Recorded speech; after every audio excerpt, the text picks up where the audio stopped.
What are we discussing on today's Locked on Diamondbacks podcast? Well, it's part two with Lindsey Crosby of Locked on MLB Prospects, talking about which prospects can help the D-backs win right now. Will we ever see Christian Robinson in Arizona? And what should the D-backs do with their 3 first-round picks in this year's draft? Breaking it all down on today's Locked on Diamondbacks crossover. You are Locked on Diamondbacks, your daily Arizona Diamondbacks podcast, part of the Locked On Podcast Network, your team every day.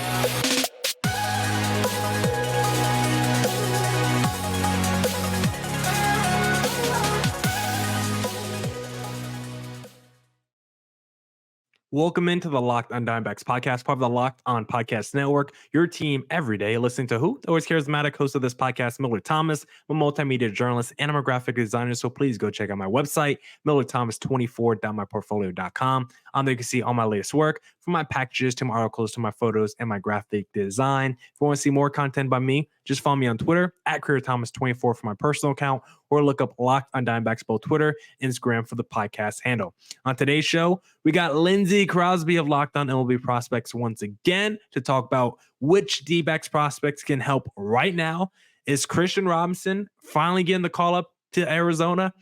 And what should the D-backs do with all their draft picks? But I first want to say thank you for making Locked on Diamondbacks your first listen every day. I would not be able to do this podcast without you, my loyal listeners, sharing, subscribing, reviewing, doing all that so I could do this podcast for you. Thank you. It's free and available on all platforms, so please continue to tell your friends. And one of those platforms is YouTube, so please hit subscribe to Locked on Diamondbacks on YouTube. But without further ado, let's bring on the man of the hour, Lindsey Crosby of Locked on MLB Prospects. Sir, how you doing today? Been so long. It is so long. I'm so happy to be back. It's been forever since we've talked, but no, excited to talk snakes and talk this farm system and some of these guys.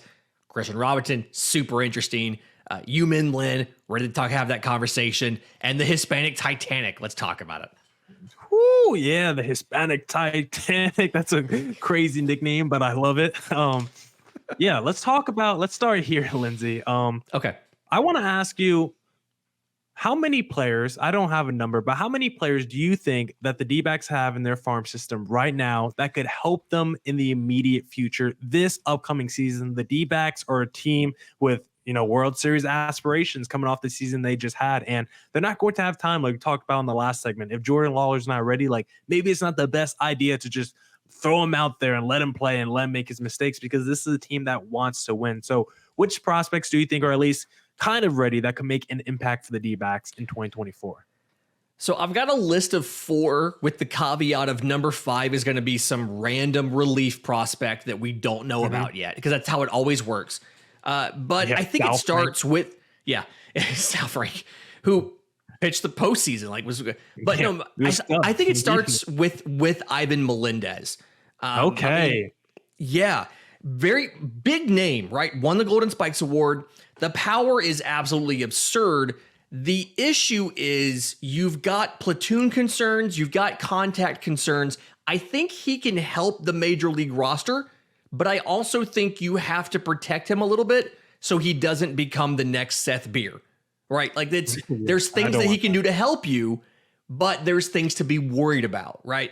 So when you look at Ivan Melendez, 64.5% contact rate, obviously not great. You want to see that closer to 70%. And really, the issue was against right-handed pitching. He had an OPS of 823, but he struck out almost 40% of the time against righties. Oh, my Lord.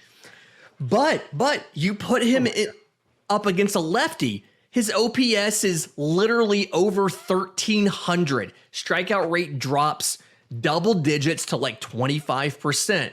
And so there's the ability here that you've played him a lot at third base. I don't think he's actually a third baseman. The power is good. The arm strength is good. I don't think he's actually a third baseman, though. So I could see a first base DH kind of scenario for Ivan Melendez against lefties. The power is absurd. The 90th percentile exit velocity literally is one of the highest in the minor leagues. The power is ridiculous. His max exit velo, 115.5. would have been one of the, I think, a top 10 number in all of the majors last year. But again, you put him up to a righty, he can't make it happen. So right now, he can help you at the major league level. He can give you power, but you really need to just play him against lefties. He's the short side of a platoon, and he can add to your team, but in certain situations, he's not going to be able to be an everyday starter for you yet. Yeah, and if he can at least produce the power, like I wouldn't mind a guy who crushes the one side and maybe still has a high OPS against the other, but a high strikeout rate. Like I wouldn't mind that kind of archetype as a player. And I wonder if the D-backs do give him any opportunities at the DH this year, because it feels like the D-backs still going to add a potential like JD Martinez type in free agency this year. But let's say they don't. Maybe they do look at that farm system as a potential DH replacement. And maybe Ivan Melendez is a guy that could platoon a little bit for the D-backs, because I talked about this on my podcast the other day. Christian Walker kind of is under a lot of pressure this year because it's a contract year for Christian Walker. And if he struggles at all, maybe a guy like Evan Melendez, if he starts taking more balls at first base this year, maybe he looks as the potential replacement for Christian Walker of the future. But I remember being really excited like last year when we talked about him, because it was like juxtaposed with Devison De Los Santos, and he was acquired in the Rule 5 draft by the Cleveland Guardians. So do you think there's any comparison between like a Melendez and Devison De Los Santos? Because I thought De Los Santos was maybe a guy that the D-backs would have been high on, or maybe someone that they could have protected and they didn't. So like, do you have any concern that maybe the same issues that prolonged De Los Santos getting promoted is like the same issues that we see with like Ivan Melendez?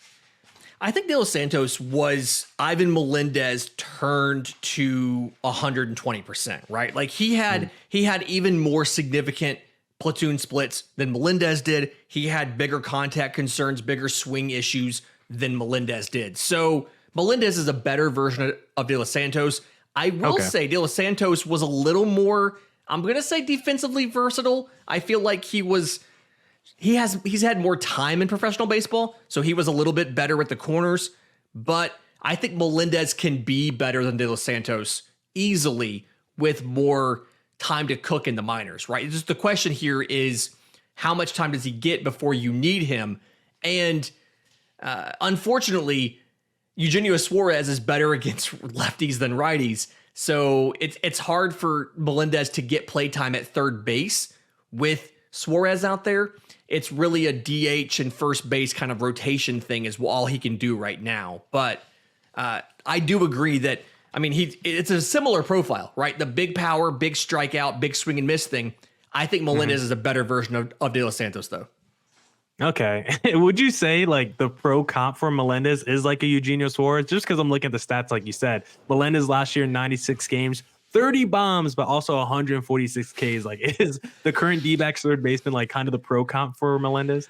Suarez is a better defender, so Melendez is like a diet Eugenio Suarez, but same idea. High strikeout, high power, corner infield guy, but Suarez right now is the better version of that. Melendez is a lot cheaper, though, and that obviously does matter to some teams. It obviously mattered to the Mariners, but it's a good comparison there. Just call him the diet version of Eugenio Suarez.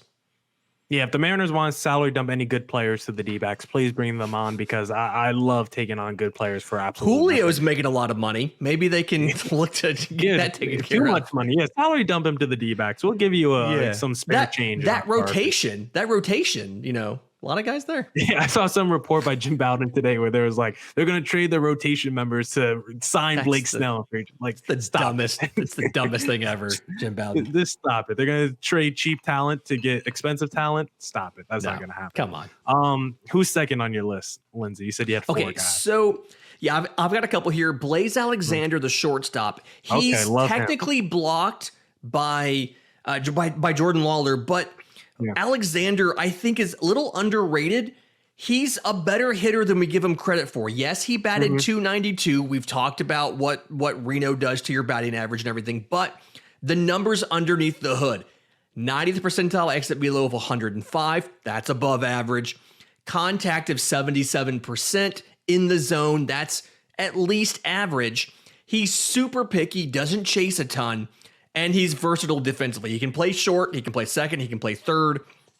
it feels like if they don't want to promote Jordan Lawler early in the year when somebody gets hurt or somebody's struggling, Blaze Alexander can be that guy. And I do think even if you install Lawler as an everyday infielder, there's a role for Alexander to rotate through as a high contact, high on base option that can play every infield position, can give guys days off, can rest guys, can be a utility bat, kind of like a diet version of Ben Zobrist was for those Cubs teams that won the World Series. I would absolutely love Diet Ben Zobrist. Someone's going to be on the Hall of Fame ballot in 2025, which is kind of crazy. And yeah, like you said, Jordan Lawler kind of blocks him, but Lawler didn't look ready last year. And Blaze Alexander, how old is he? He's in like he's a little bit older than he's listed at 24 years old. So this is someone that should be getting called up in the near future, considering that age. And Geraldo Perdomo, I like him, but you can do better than Perdomo. He was an all-star last year, but if you're telling me maybe the hitting tools are better for Blaze Alexander, like maybe he just straight up better than a Perdomo. And I don't mind a little competition either when it comes to spring training. So Blaze Alexander looked really good in spring training last year. He crushed it the last couple years in minor leagues. I would like to see him get called up and just give him a little shot, especially if Perdomo like gets hurt or anything, or if he's really struggling at the plate. I would like to see Blaze Alexander get that first crack actually at it, then a Jordan Lawler, and let Jordan Lawler marinate a little bit more in the minors. I will say we talked about Jordan Lawler not necessarily always making optimal contact. Blaze Alexander feels like he's always hitting the ball at the perfect angle to get the most carry out of it to maximize the power that he has. And so he's a tiny guy, right? He's like 5'11", 160. He's not big, but he plays up because of how good he is at the quality of contact that he gets. Okay, yeah. I was talking to our former Locked On Twins host, Nash Walker, because now he works as a communications guy with the AAA Reno Aces, and he was telling me like Blaze Alexander is like maybe the guy that should be on the lookout for D-backs fans because he just absolutely crushes at the plate. And of course, you're in Reno, everyone's crushing at the plate down there. We're going to get two more dudes from Lindsay's list of who can help out the D-backs in 2024. But if you believe the D-backs are going to win the World Series in 2024, then the best place to place that bet and get you some future cash is FanDuel Sportsbook, because the NFL regular season is wrapping up, but there's still time to get in on the action with FanDuel, America's #1 sportsbook. Right now, new customers get $150 in bonus bets. Guess what? Guaranteed when you place just a $5 bet. That's $150 in bonus bets, win or lose. The app is so easy to use, and there's so many different ways to bet, like live same game parlays, find bets in the new Explore tab, make a parlay in the Parlay Hub. My favorite thing to do, same game parlay. Whenever the Lakers play, not the best team, I take 80 over in points, 80 over in rebounds, and the Lakers money line. Now the money line part doesn't hit as much as I want, but when it does hit, it brings a great smile to my face. If you want a smile on your face because of the money in your account, visit FanDuel.com/lockedon and make your first bet a layup. FanDuel, official partner of the NFL. And also want to talk to you guys about eBay Motors, because passion, drive, and patience, what brings home the winning trophy, is also what keeps your ride or die alive. eBay Motors has everything you need to maintain your vehicle and level it up to peak performance. From superchargers, roof racks, exhaust kits, LED headlights, and more. Whether you're into speed, power, or style, eBay Motors has got you covered. With over 122 million parts for your #1 ride or die, you'll always find exactly what you're looking for. And with eBay Guaranteed Fit, your part is guaranteed to fit your ride every time or your money back. Because with eBay Motors, you're burning rubber, not cash. With all the parts you need at the prices you want, it's easy to turn your car into the MVP and bring home that win. Keep your ride or die alive at ebaymotors.com. Eligible items only. Exclusions apply. eBay Guaranteed Fit only available to U.S. customers. We are back here on the Locked On Diamondbacks crossover with Locked On MLB Prospects host Lindsey Crosby. And Lindsey, you got two more guys on your list, more like 2.5, that could help out the D-backs in 2024. Who's number 3 on your list, sir? All right, outfield Jorge Barosa. Really interesting kind of player. 5'5". He's a short king. We love our short kings. We love our short kings. But like, you can see the physical frame in the power, right? 90th percentile exit velo of 101. Again, 103 is MLB average, so he's below average power, right? The average exit velo is like 88, which is respectable considering his size, 5'5", 165. But he's really good at drawing walks. He's really good at making contact. His zone contact rate's like 87%. You throw him a strike, he's going to make contact with it. So he's a guy above average speed, good defense in the outfield, really good at getting on base. He feels like kind of your ideal fourth outfielder for this team. Obviously, your outfield set with Corbin Carroll, Alek Thomas, Lourdes Gurriel. But Jorge Barrosa is a guy that can be a really high floor as a fourth outfielder, someone you could see defensively sub in for Gurriel in late game situations. And then if somebody goes down and he has to play for a couple weeks, you're not going to see much of a drop off other than the power. I'm a big fan of Jorge Barrosa, not just because we love short kings, but because he's legitimately a good outfielder in every respect except for the power ceiling.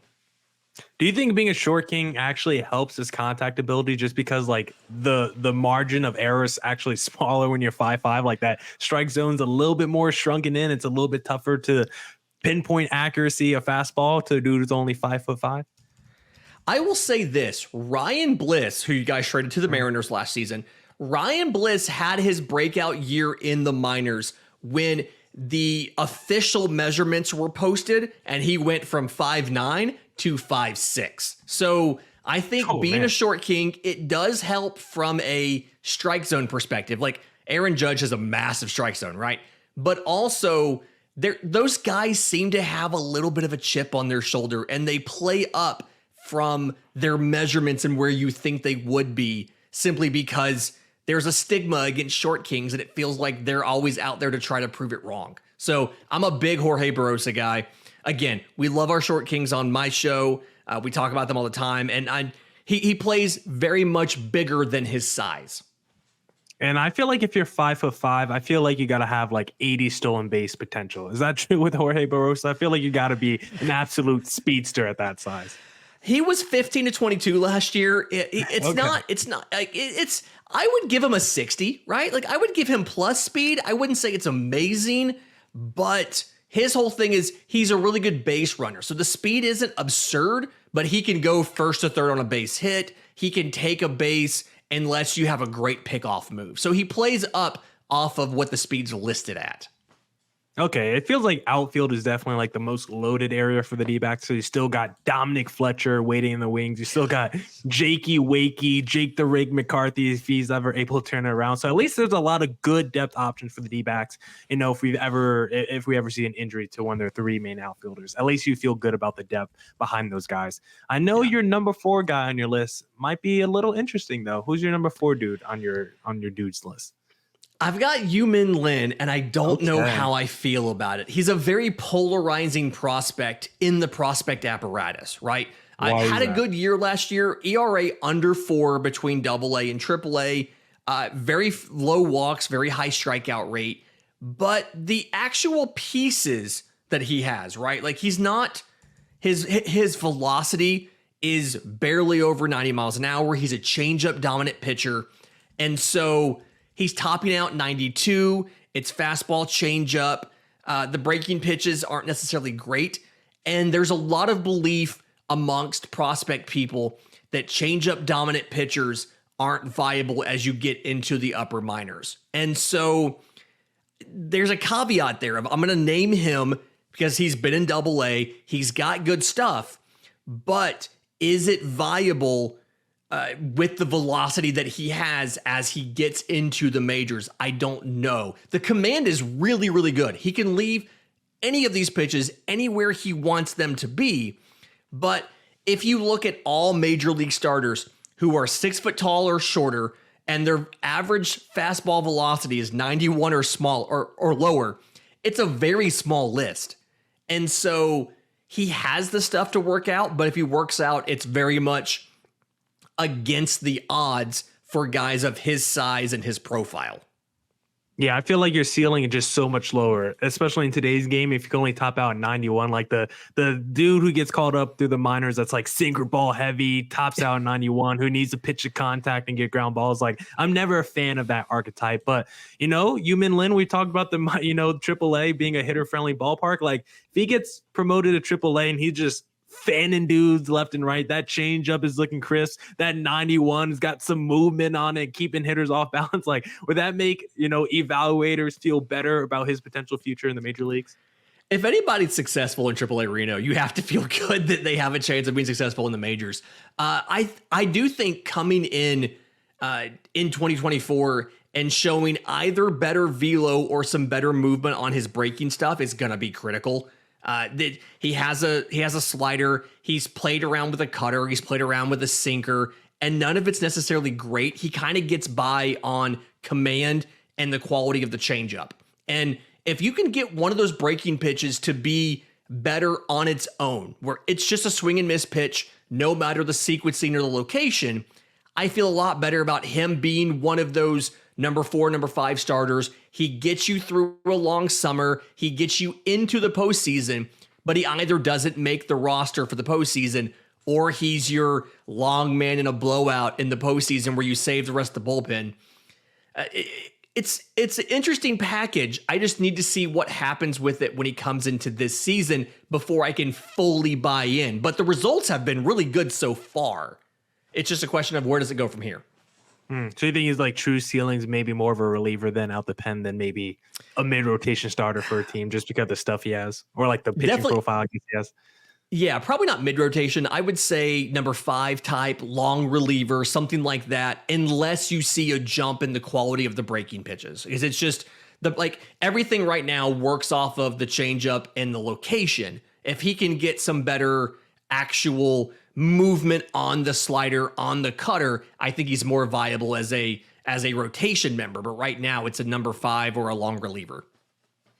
Another guy, only 20 years old. So if the D-backs want to keep him in the minors a little bit longer to continue to develop, I think that would make a lot of sense. Maybe you could get that velocity up a little bit more before he gets called up to the D-backs and potentially get called up to the D-backs this season. And if you go and watch a D-backs game this season, the best place to buy those tickets is Game Time, because Game Time is the only ticketing app that gives you complete peace of mind with your purchase. See the view from your seat before you buy so you know exactly what to expect when you arrive.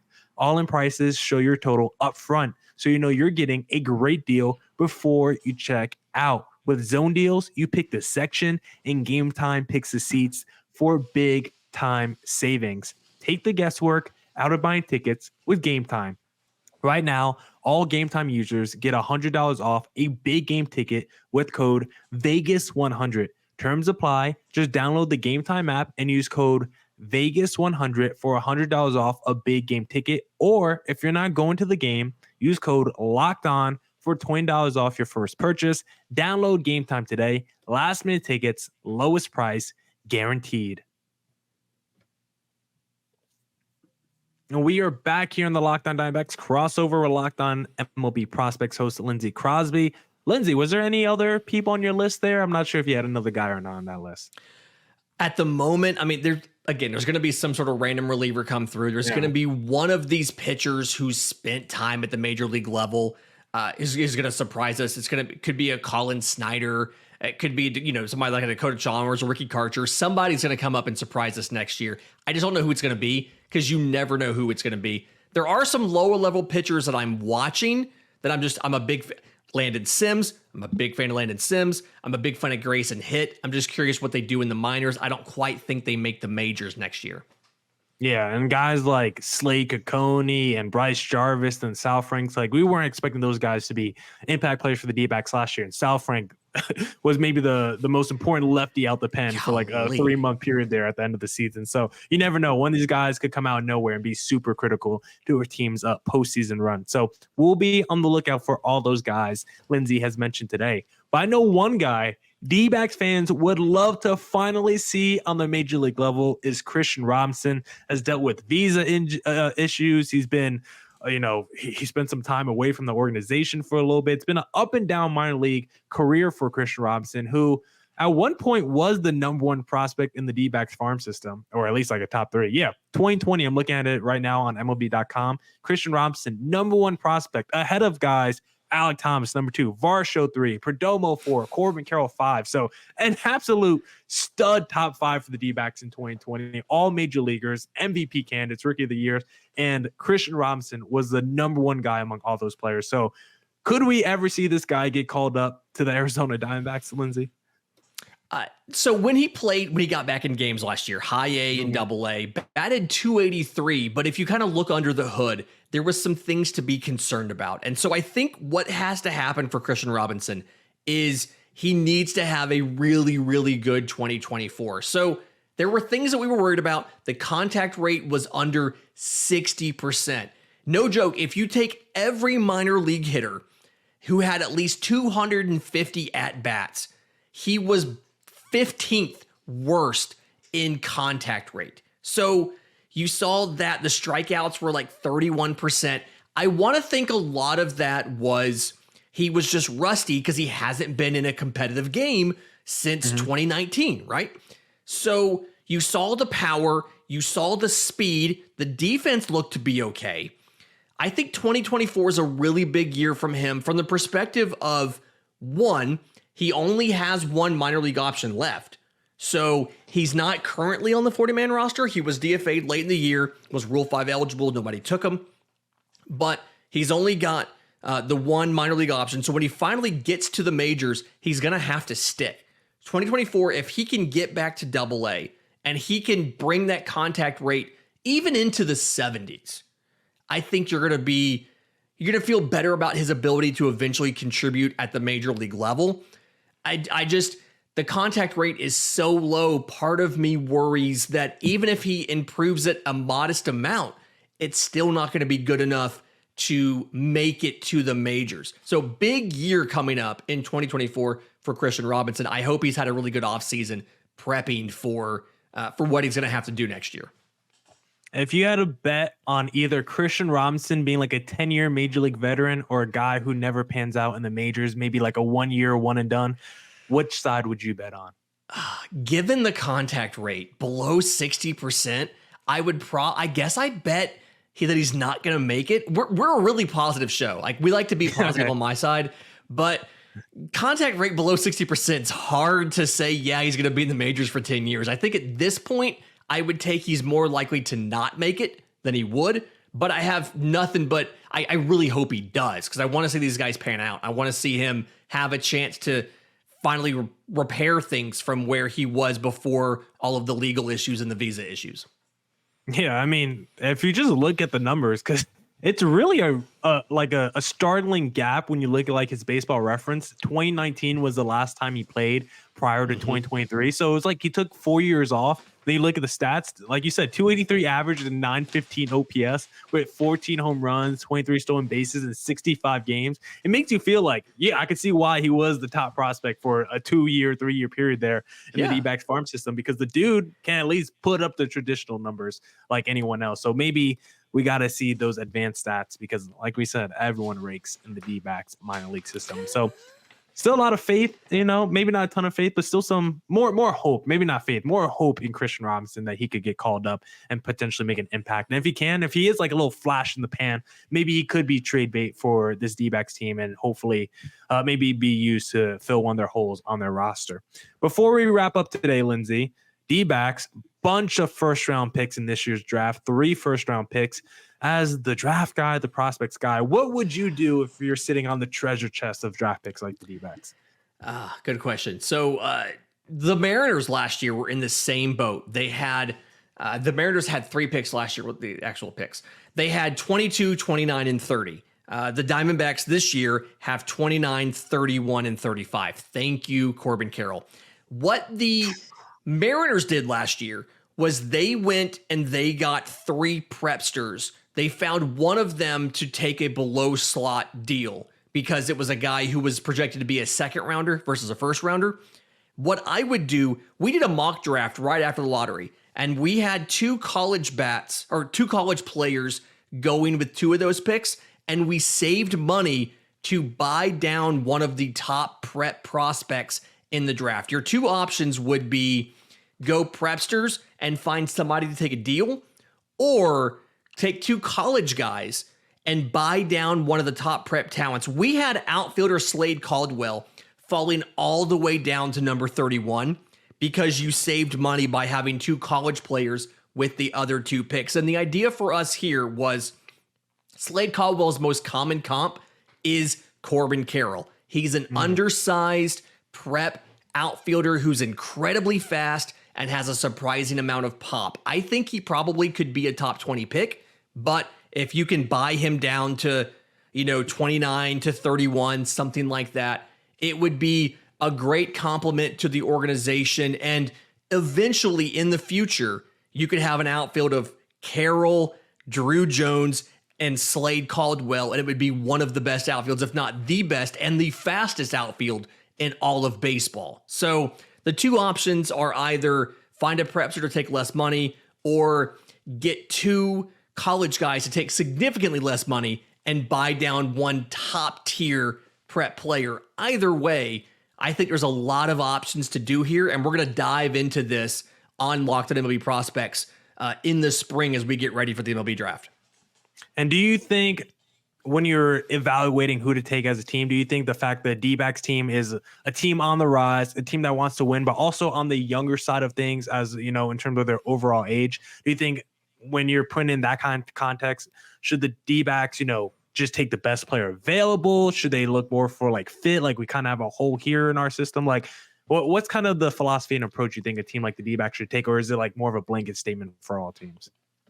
For me, for the Diamondbacks specifically, a team that is really good at the major league level and really young, I think you need to go with who could give you the highest possible ceiling, right? You're okay taking on a little bit more risk because an average player is probably not going to break into this lineup in 3 years because you have such great talent in the outfield, in the infield, in the pitching staff. And so you have to find the guys who are really, really good. It's more in line with how, say, the Atlanta Braves draft than a team like the White Sox who just need, or the Athletics who just need competence. You need guys who are really good to be better than who you already have. We've already talked about your log jam in the middle infield with Jordan Lawler. Where are you going to play him? Imagine drafting somebody who wouldn't be as good as that. There's no way they're going to get on the field. So the perspective I have for teams like the Diamondbacks is go get a player with the highest ceiling you can find. We'll take on the risk. We have three first round picks. If one of them works out, we're going to get an impact performer at the major league level. Okay. I feel like teams like the A's and White Sox have that same approach too, because when you look at those franchises, they're always devoid of talent. They are always devoid of the star. They're always like, oh, we can't get the big player to come to this market. So it's like, maybe they should try to draft for that outlier guy. Maybe the guy who doesn't have the size, who doesn't have the speed. But if you think he can be that one-on-one type player franchise guy, maybe you should take a few more swings and risks. You would think they would, but the Oakland A's drafted Jacob Gonzalez out of Ole Miss, a shortstop that projects to not have much power and not be great defensively, but he can hit really well. And it's like, you need better players than that to compete. So there's definitely different ideas behind the draft. And I think the Diamondbacks have had the right idea in the last couple of years of going for ceiling versus floor. Yeah, I think that's been the D-backs approach, because every time I see them take someone in the first round, it's like, oh, they just took the best player on the board. They just took the highest ceiling guy on the board. Yeah, Tommy Troy, the Drew Gino Jones, Groover was great. Yeah, every time the D-backs take some of the top 2 rounds, they're like, oh, that dude has superstar ceiling, which is what you want, right, coming out of a draft. You want to feel good about these guys' futures. You want to talk yourself into having future stars. If you're like the Oakland A's, it's like, oh, man, we got ourselves a 290 hitter with no power, no speed. It's like that. You're not going to win many games like that in Major League Baseball. No. So you can see why the D-backs are on the rise while teams like the Oakland A's are still in the basements. I am now sitting on my high chair as I look over all the other teams in the sport. Lindsay, thank you once again for another crossover. Appreciate you breaking down the top prospects that can help the D-backs, Christian Robinson, and so much more. Where can the D-backs listeners find you online? I'm on Twitter at Crosby Baseball. The show's on Twitter at Locked On Farm. We are currently 6 days a week right now previewing every single farm system. We did the West, the National League West, the first week of January. Right now, we are in the National League East. So go check out all the shows. And again, January 5th was the Arizona Diamondbacks episode where we dove into your system specifically. Yeah, go check out that. Go check out all of Lindsay's stuff, Locked On MLB Prospects, wherever you stream podcasts, YouTube as well. Don't forget to follow Locked On Diamondbacks as well, YouTube and wherever you stream podcasts. Thank you, Lindsay, for another well-informed episode as always, and we'll definitely be checking in with you maybe mid-season, maybe before that. I don't know exactly when, but we will definitely be hearing from Lindsay again in the future. Lindsay, have a good day, sir. Doses.